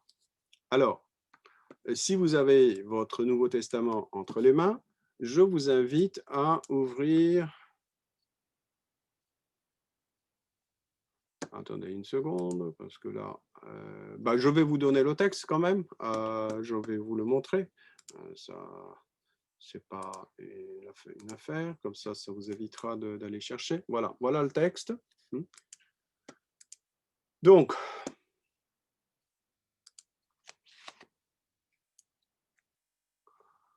c'est le texte du martyre d'Étienne. Pourquoi est-ce que je vous montre ce texte-là? C'est tout simplement pour vous montrer que le martyre, c'est-à-dire le moment où l'on meurt en donnant sa vie pour ses frères, à l'exemple du Seigneur, que le martyre est une grâce extraordinaire. Et donc, on va essayer de comprendre qu'est-ce qui probablement a pu avoir lieu chez Saint Jean. Rappelons-nous, l'empereur Domitien déclenche une persécution, il n'est pas content de certaines choses, et parmi certainement d'autres personnes qui sont prises par cette persécution-là, c'est Jean, et il est amené à Rome. Il témoigne de sa foi dans le Christ, il ne renie pas le Christ. Et donc, il est jeté dans une marmite bouillante. Il ne meurt pas, mais prenons la chose progressivement dans sa tête, dans sa manière de vivre, il ne sait pas qui va être sauvé. Pas nécessairement, peut-être qu'il le savait, je n'en sais rien. Mais normalement, il ne le sait pas. Et même s'il le savait, il est en train d'offrir sa vie totalement au Seigneur. Et il pardonne certainement à ses bourreaux et prie pour eux. Nous avons une image du martyr qui est racontée par saint Luc dans les Actes des Apôtres. Eh bien, essayons de la lire. Pourquoi? Parce que ça va nous permettre de comprendre le texte que nous venons de lire chez saint Jean. C'est-à-dire, si je veux qu'il reste jusqu'à ce que je vienne. Si je veux qu'il reste là, qu'il soit toujours en vie, jusqu'à ce que je vienne. Qu'est-ce que ça veut dire? Je vienne. Quand est-ce que le Christ vient dans la vie de saint Jean? Il vient certainement par l'expérience personnelle, mystique, spirituelle. À chaque Eucharistie, saint Jean communie et reçoit le Christ dans son cœur. À chaque moment ou à chaque grâce profonde de prière, il reçoit le Christ en profondeur. Donc, il y a plusieurs venues du Christ. Mais il y en a une qu'il ne faut pas, je dirais, négliger parce qu'elle est certainement d'une puissance qui dépasse toutes les précédentes. C'est le don de lui-même au Christ par amour. Donc, c'est le martyr, la définition du martyr. Alors, voyons voir ce qui se passe pour Étienne, le premier des martyrs. Le récit se trouve dans les Actes des Apôtres, comme vous le voyez devant vous, au chapitre 7, versets 54 jusqu'à 60. À ces mots, leur cœur frémissait de rage et ils grinçaient des dents contre Étienne. Donc, c'est le récit du martyr d'Étienne, ça n'a rien à voir avec saint Jean. Mais l'expérience, probablement, nous dit quelque chose. D'Étienne nous dit quelque chose à propos de l'expérience de saint Jean. Tout rempli de l'Esprit Saint. Donc, vous pouvez facilement dire, bon, saint Jean, c'est peut-être qu'il y avait quelque chose du même ordre. Évidemment, pour qu'il y ait martyr, il faut qu'on soit rempli de l'Esprit Saint. Il fixa son regard vers le ciel, il vit alors la gloire de Dieu. Il vit alors la gloire de Dieu. Donc nous sommes ici dans un ordre différent. Ce n'est pas l'expérience dans la foi de la venue du Christ. Nous sommes ici dans une expérience, je dirais, plutôt finale, ultime, dans la vie d'Étienne. Il vit la gloire de Dieu et Jésus debout à la droite de Dieu. Jésus est déjà monté au ciel, est assis à la droite de Dieu. Et voilà ce qu'il voit.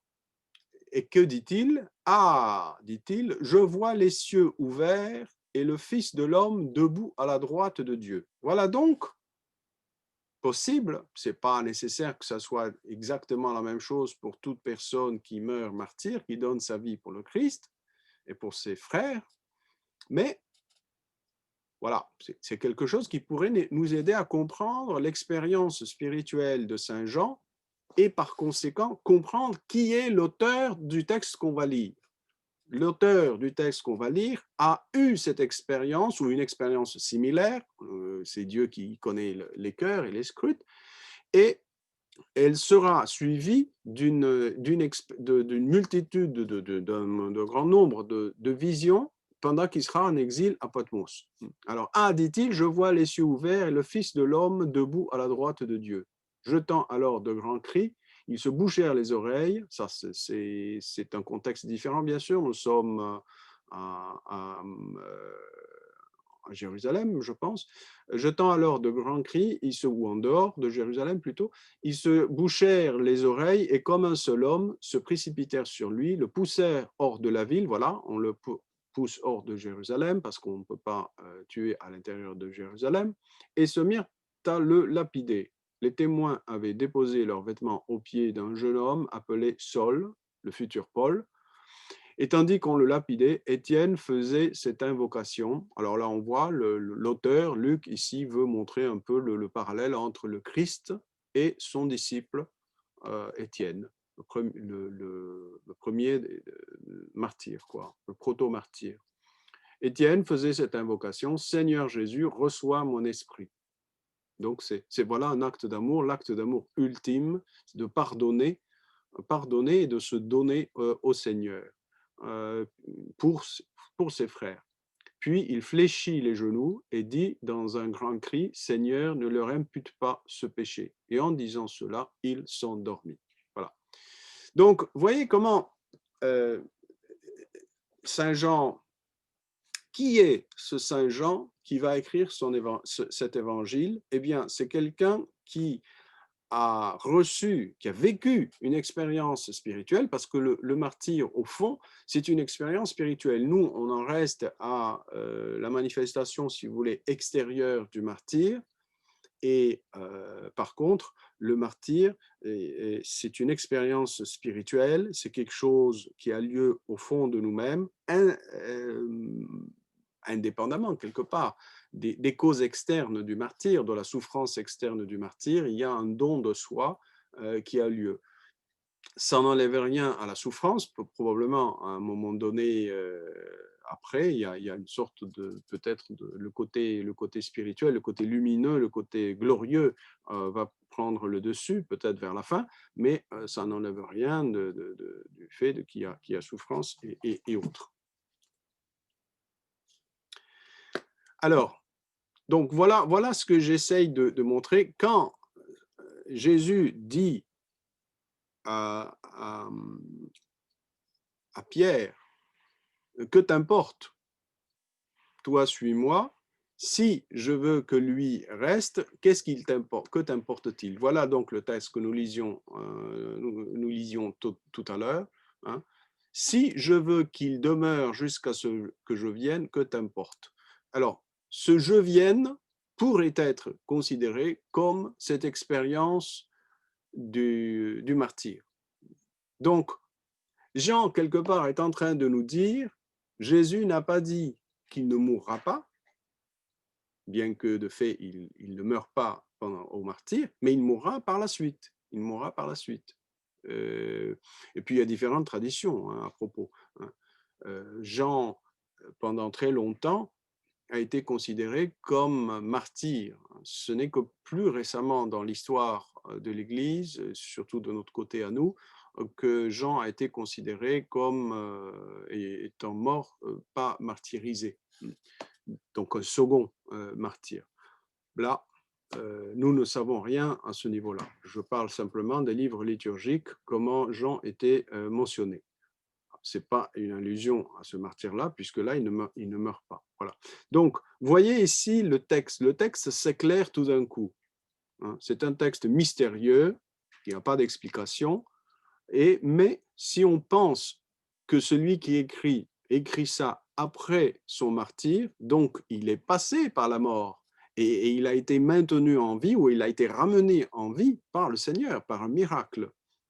Donc, ça pourrait expliquer ce verset mystérieux, verset 22, hein, « Si je veux qu'il demeure jusqu'à ce que je vienne, que t'importe.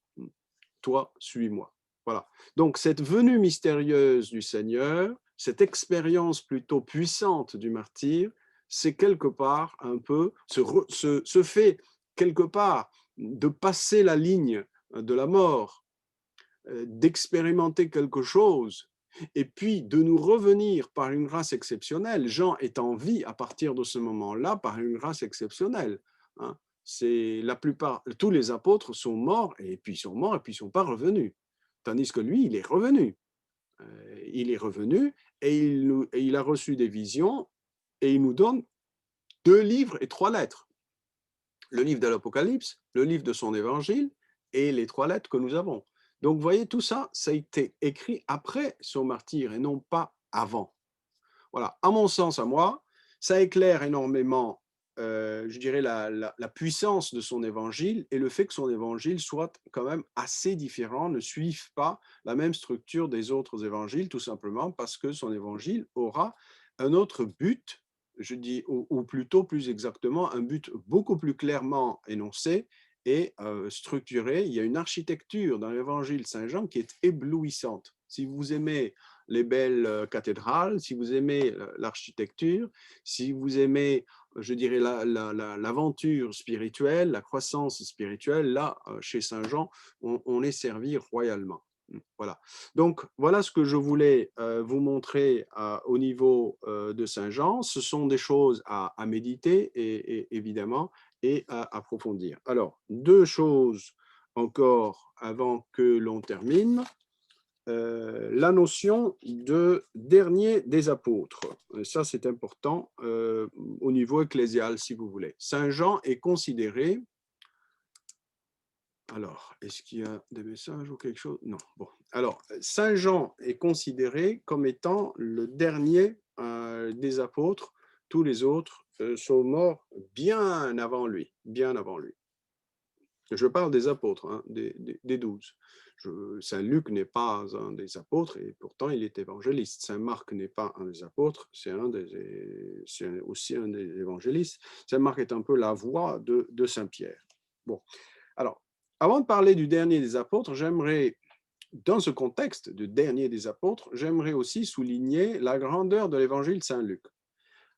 Je voulais initialement, en début d'année, septembre, faire un cours sur Saint Luc, parmi d'autres cours. Je n'ai pas pu malheureusement parce que mon dos s'est bloqué complètement et donc on a dû tout remettre.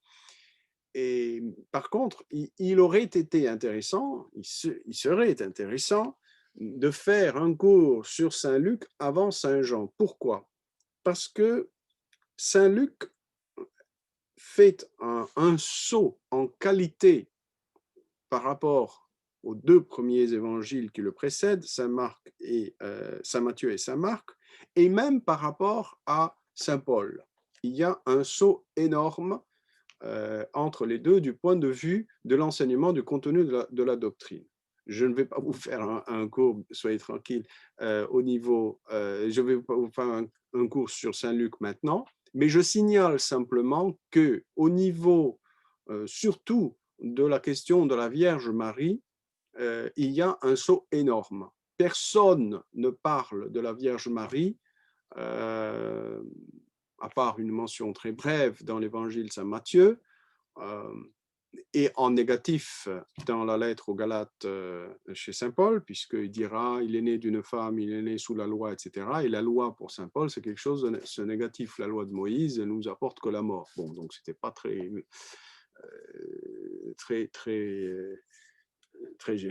comment dire, c'est pas une mention voulue de la Sainte Vierge, c'est simplement une forme littéraire de présentation de ce qu'il enseigne. Bon, donc si nous mettons d'un côté Saint Matthieu, Saint Marc et même Saint Paul et la lettre aux Hébreux, qui n'est pas de Saint Paul mais qui est d'une inspiration fortement paulinienne, nous mettons Luc, il y a un abîme entre les deux. Luc va présenter la Vierge d'une manière bouleversante et très claire dès les premiers versets de son évangile. Alors, pourquoi je mentionne ça? Parce que déjà, selon la tradition, selon la perception et l'expérience de l'Église pendant 2000 ans, on a toujours classé Saint Jean, l'évangile Saint Jean, je dirais, c'est l'évangile spirituel, c'est l'évangile qui a une grande hauteur, si vous voulez. C'est le joyau du Nouveau Testament, c'est le joyau de toute la Bible. Bon, on ne va pas quand même négliger le Cantique des Cantiques, mais bon, au niveau du Nouveau Testament, c'est le saint des saints, si vous voulez, du Nouveau Testament, l'évangile Saint Jean. Mais pour mieux mesurer, je dirais, la grandeur de Saint Jean, je pense qu'il est important de ne pas négliger l'étape qui le précède, c'est-à-dire les données fondamentales, les acquis fondamentaux que nous apporte Saint Luc. Ça, je ne pourrais pas le faire. Je ferai obligé quelques allusions quand on va parler de la Vierge Marie chez Saint Jean, mais ça s'arrêtera là. Donc, je vous recommande un jour, si l'occasion se présente, eh bien, de suivre le cours que je ferai, si Dieu veut, sur Saint Luc. Ça vous permettra de mesurer encore plus la grandeur de Saint Jean. Saint Jean est considéré comme immense, et imaginez que maintenant qu'on peut voir Saint Luc en plus haut qu'on le pensait, eh bien, ça fait monter Saint Jean encore plus haut. Voilà ce que je voulais dire, hein, du rapport entre les deux. Et tout ça, c'est surtout sur la question qui tourne autour de la Vierge Marie. Saint Jean s'appuie sur les données déjà acquises de Saint Luc. Il a connu l'évangile Saint Luc, il a reçu une influence dans la doctrine et l'enseignement de Saint Luc sur la Vierge, mais il va aller encore plus loin. Donc, il intègre ce que dit Luc, mais il ira plus loin. Voilà ce que je voulais dire. Bon, en revenant sur la notion de dernier des apôtres, j'aimerais souligner quelque chose de très important, c'est-à-dire la notion de révélation. La notion de révélation, qu'est-ce que la révélation pour la foi catholique? La révélation, c'est cet acte de Dieu de se révéler à nous. La révélation commence avec l'Ancien Testament, pensez à Abraham par exemple, pensez à Moïse, Dieu se révèle, Dieu nous parle, et à la plénitude des temps, comme le disent les premiers versets de l'Épître aux Hébreux, eh bien à la plénitude des temps, eh bien Dieu s'est révélé par son Fils, par lui-même si vous voulez. Son Fils étant l'image, etc. Ben, je vous lis le texte, c'est un texte très beau. Hein, les premiers versets de l'Épître aux Hébreux. Le texte, comme je vous disais, est d'inspiration fortement paulinienne, mais la langue n'étant pas celle de Saint Paul n'a pas un grec aussi bon que le grec de l'Épître aux Hébreux. On a toujours pensé depuis le début, je dirais, depuis le début, que la lettre aux Hébreux n'était pas de la main directe de Saint Paul, même si la pensée était paulinienne. Après avoir, je lis donc Hébreux chapitre 1, verset 1 et suivant. Après avoir à bien des reprises et bien des manières parlé jadis à nos pères par les prophètes, Dieu, en cette fin des jours, nous a parlé par le Fils, qu'il a établi héritier de toutes choses et par qui il a fait les mondes. Qui est ce Fils? Resplendissement de sa gloire et empreinte de sa substance. Ce Fils qui porte toutes choses par sa parole puissante, etc., etc. Après avoir fait la purification des péchés, s'est assis à la droite de la majesté dans les hauteurs, devenu autant supérieur aux anges que le nom dont il a hérité l'emporte sur le leur. Voilà. Donc, la révélation, c'est ce geste de Dieu de se révéler à nous, de se communiquer à nous, de nous dire ce qu'il est. Et la révélation atteint toute sa plénitude dans la personne du Christ, puisque le Christ est lui-même Dieu.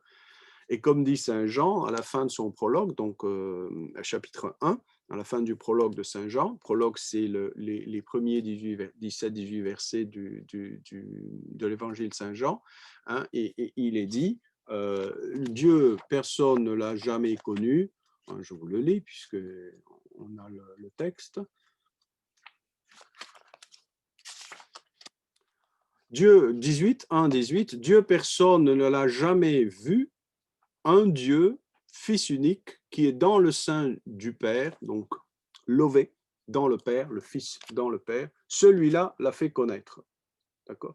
Donc, c'est le Fils qui est l'image de ce Père-là, toute l'image du Père, toute la révélation du Père se révèle à nous. Donc, Dieu nous donne le Fils et par l'Esprit Saint nous révèle toujours plus son Fils. Alors, dans la foi catholique, et aussi chez les orthodoxes, dans les églises apostoliques, nous disons ce qui suit. Nous disons que la révélation de Dieu, c'est-à-dire le geste, la geste, hein, c'est pas le geste, c'est la geste de Dieu, cherchez dans le dictionnaire, ça existe au féminin aussi, c'est autre chose, ça veut dire autre chose. La geste de Dieu, le fait de se révéler, le fait d'agir dans le temps pour nous, se termine avec la mort du dernier apôtre. Donc, le dernier, et quelque part, c'est la plénitude, à mon sens à moi, la plénitude de la révélation, parce que plus on a de temps, mieux c'est, parce qu'on approfondit les choses encore plus, en général. Il y a toujours des exceptions. Et donc, le dernier à parler, le dernier à dire quelque chose à propos du Christ, c'est Saint Jean. Et donc, la révélation chrétienne se clôt, du verbe clore, avec Saint Jean et avec ses écrits à lui. Donc, vous voyez l'importance de Saint Jean dans toute une sorte de croissance dans la compréhension de la révélation. Un jour, quand on fera du Saint-Luc, par exemple, qu'on le comparera avec du Saint-Paul, on verra que Saint Paul étant déjà mort, quand Luc écrit, eh bien, il a une compréhension renouvelée des éléments fondamentaux de la doctrine de Saint Paul. Donc, à l'intérieur même de la révélation, il y a un développement. On ne parle pas du développement de la doctrine chrétienne plus tard, du dogme chrétien, comme l'expliquera John Henry Newman, mais nous parlons à l'intérieur même du processus de la révélation, il y a un développement. Et ça, c'est une très belle leçon. C'est-à-dire que Dieu nous dit, voilà, vous avez Matthieu et Marc, vous avez Paul, vous avez l'auteur de la lettre aux Hébreux, vous avez Luc, vous avez Saint Jean, et là, vous passez quand vous passez de l'un à l'autre, vous approfondissez, vous percevez qu'il y a un approfondissement de la compréhension, de la perception de qui est Jésus. Et quelque part, et personnellement j'y crois profondément, la version, je dirais, de Saint Jean est la version la plus sublime, la plus plénière, la plus accomplie de la compréhension de ce qu'est la révélation, c'est-à-dire Jésus lui-même, du message de l'Évangile. Voilà. Mais alors faites attention, un livre qui suit n'annule pas le livre précédent, c'est-à-dire que Jean n'annule pas tout ce qui le précède, etc. Et c'est très important de garder tous les livres. Ils ne sont pas à négliger. S'il y en a un qui est sublime, qui est profond, ceci ne veut pas dire qu'on va négliger toutes les étapes qui précèdent, parce que tout simplement, il y a une sorte de pédagogie divine dans, dans ce choix-là, dans cette décision de, je dirais, faire se réaliser un développement dans la compréhension de la révélation. Donc, c'est pas quand Jésus arrête de parler que la révélation s'arrête. C'est pas quand Jésus meurt et ressuscite ou quand il monte aux cieux et est assis à la droite du Père que la révélation s'arrête. Non. La révélation, c'est quelque chose qui est confié aux autres. C'est Jésus qui se confie à ses disciples, à ses apôtres et à ses disciples. Et c'est l'action de l'Esprit Saint qui, elle, va, comme dit le Christ chez Saint Jean, j'ai encore beaucoup de choses à vous dire. Le Christ chez Saint Jean, au chapitre 16, dit, j'ai encore beaucoup de choses à vous dire, mais l'Esprit Saint que je vais vous envoyer va vous aider à arriver à cette plénitude. Ça, c'est Jean qui parle. Et c'est Jean qui le réalise, je dirais, d'une certaine manière, à la plénitude, selon la volonté de Dieu. Donc, vous voyez, il faut tenir compte aussi de cet aspect-là. Oui, il y a un développement dans la révélation, à l'intérieur même de la révélation. Ce n'est pas le développement dont on parle aujourd'hui. Aujourd'hui, on parle du développement de la doctrine chrétienne en s'inspirant énormément de John Henry Newman, le Saint John Henry Newman. Mais ça, c'est un développement de la compréhension qui est la nôtre après la mort du dernier apôtre. Ça, c'est un autre développement. Tandis que là, c'est un développement à l'intérieur même de l'Écriture. C'est-à-dire que Luc comprend Paul de manière plus profonde. Jean comprend Matthieu, Marc, Luc et Paul et Luc de manière encore plus profonde. Vous voyez? Et donc, on voit qu'il y a un moyen de croître. D'accord? Bon, donc voilà, gardez ça en mémoire. Et je termine par la question des livres, enfin des Bibles que vous pourriez utiliser, ou peut-être un peu aussi la bibliographie. Vous pouvez lire, la littérature sur Saint Jean est presque infinie. C'est pour ça que faire un cours sur Saint Jean, vraiment, on se sent très, très petit et ignorant. Croyez-moi, je me sens minable quand j'aborde cette énorme entreprise d'oser parler sur Saint Jean, vu non seulement la hauteur de Saint Jean et sa profondeur, mais aussi vu la littérature qui nous entoure. Il y a des milliers et des milliers de livres et d'articles qui ont été écrits. Vous ne pouvez pas vous imaginer la quantité, et bien sûr dans toutes les langues qui existent, surtout les langues les plus connues, les langues plutôt des exégètes. Hein. Bon.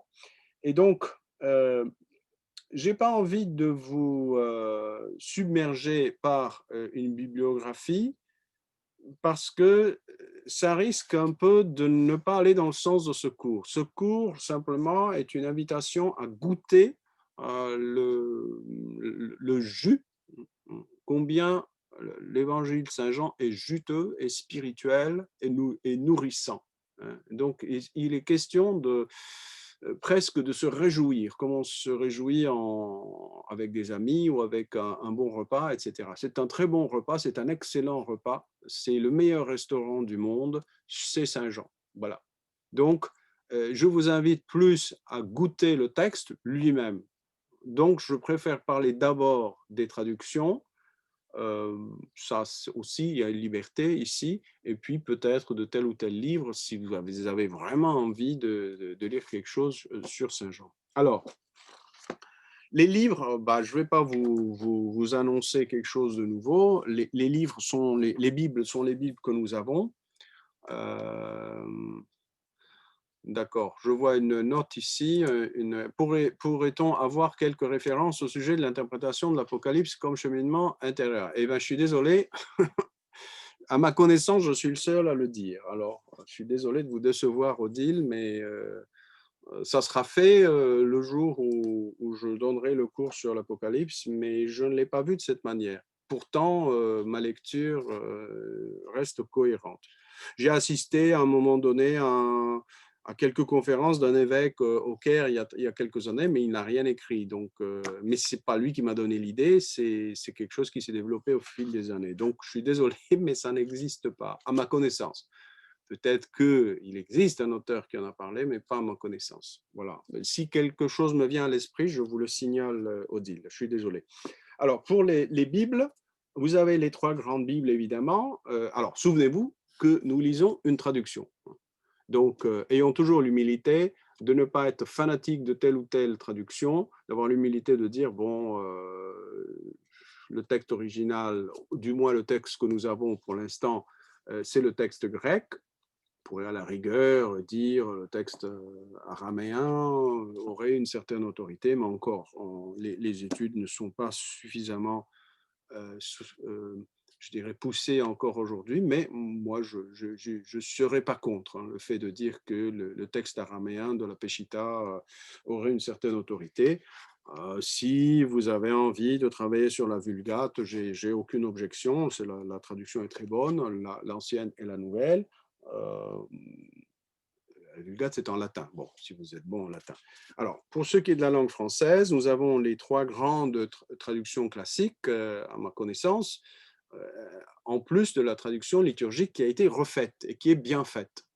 Donc, la traduction liturgique, c'est la traduction, bon, elle est cachée derrière des livres, je ne vais pas pouvoir vous la sortir, mais elle est sortie il y a quelques années en français.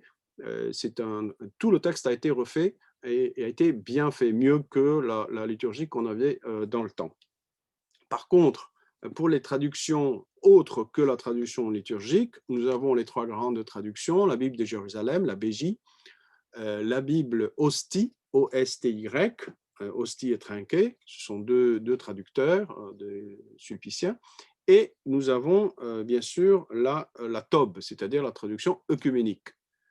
Alors, personnellement, je suis plutôt entre la BJ et la Bible Hostie, mais ma préférence personnelle va, si vous n'avez pas du tout de Bible, ou disons quelque chose de particulièrement énorme, ma préférence va plutôt vers la Bible Hostie. La Bible Hostie, bon, elle fait partie des trois grandes Bibles que je viens de mentionner. Elle a l'intérêt, si vous voulez, d'avoir une plus grande unité et un meilleur style. Un meilleur style. Le français est très beau, très élégant. Et puis les notes. Moi, ce qui m'intéresse, ce sont les notes. Ce ne sont pas des notes qui vous offrent un sens, une explication, mais ce sont des notes purement exégétiques, mais je pense qu'elles sont très utiles de par leur sobriété d'intention, c'est-à-dire purement exégétique. Ces notes-là sont très précieuses parce qu'elles vous disent, voilà, le même texte, voilà le sens du texte, voilà l'original, parfois, elle dit le texte original, en fait, dit ceci, littéralement, c'est ceci, et vous trouvez le même mot qui apparaît à tel autre endroit, etc. Donc, il vous montre les parallèles ailleurs, etc. La BJ, bizarrement, elle fait moins ceci. Bon, de toute façon, ce sont des questions de goût aussi qui s'y mêlent. Alors, par contre, je vous conseille de ne pas hésiter à utiliser la Bible interlinéaire. J'ai les Bibles, voilà, je l'ai ici. J'ai une ancienne édition, je ne sais pas s'il y en a de nouvelles en français, mais elles sont utiles. Personnellement, moi je travaille, c'est plus facile parce que c'est accessible en ligne, en anglais. Ce n'est pas une histoire de connaître l'anglais ou pas connaître l'anglais, c'est simplement parce qu'on a le dictionnaire attaché en hypertexte. Et donc, on a le texte original, grec, on a une lecture phonétique du texte, et ensuite une traduction sous chaque mot proposé, et on a aussi au-dessus de chaque mot un chiffre qui renvoie à un dictionnaire. Et donc, ça permet vraiment un accès au texte qui est fabuleux. Alors, vous avez cette version-là, qui n'est pas catholique, qui est protestante, je pense. C'est une version interlinéaire, mais celle-ci, c'est papier.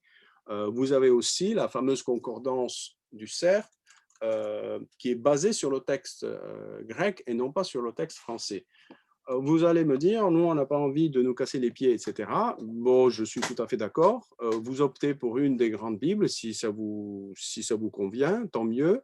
Mais de temps en temps, n'hésitez pas à jeter un coup d'œil sur l'original, parce que l'original nous permet de sentir un peu mieux ce qu'il y a derrière le texte. Une ou deux remarques sur le langage le vocabulaire de Saint Jean est en fait très simple, je le redirai plus tard. C'est un vocabulaire très réduit, très simple et très réduit. Ce sont des mots simples comme vie. Le mot vie est un mot très simple et l'utilisation n'est pas très abondante de termes compliqués. Voilà, c'est l'intérêt. Je dis, le génie et la simplicité se réunissent, se joignent parfaitement chez Saint Jean. Alors, pour la question de l'auteur, Saint Jean, je n'adhère pas au contenu de ce livre, mais il est touffu de références et de textes très intéressants. Ne vous encombrez pas de ce genre de texte. Moi, personnellement, je ne vous recommande pas d'acheter ce genre, mais je vous le signale quand même. C'est du père Émile Boimard, Le martyre de Jean l'apôtre. Le martyre de Jean l'apôtre. Là, il n'est pas question du martyr dont je vous ai parlé uniquement, mais il est question du dernier moment de sa vie, donc après. Et vous avez aussi, si ça vous intéresse, mais là c'est pour les plus studieux parmi vous, vous avez le 3e volume de cette série, c'est ancien, hein, c'est des années, fin des années 70 je pense, c'est l'Évangile de Saint Jean, c'est Auxerre, c'est la fameuse synopse des 4 évangiles en français. Là, vous avez une lecture exégétique, évidemment, qui peut vous paraître extrêmement ennuyeuse, mais ce n'est pas toujours le cas pour d'autres personnes parce qu'il vous montre un peu les strates, les différentes strates du texte. Là, si vous voulez un simple commentaire du texte, ben là, les auteurs, il y en a plein. Le père Marie-Dominique Philippe avait commenté l'évangile Saint-Jean, une lecture spirituelle. Je pense qu'il s'appuie énormément sur les meilleurs résultats de l'exégèse. Vous pouvez le lire si vous voulez, mais je ne suis pas du tout le père Marie-Dominique Philippe dans sa lecture. Je vais suivre, je vais reprendre le texte et vous le présenter de manière légèrement différente. Rien de ce que je dirai ira contre ce que lui dit ou d'autres disent. Non, ça sera difficile de trouver ça, mais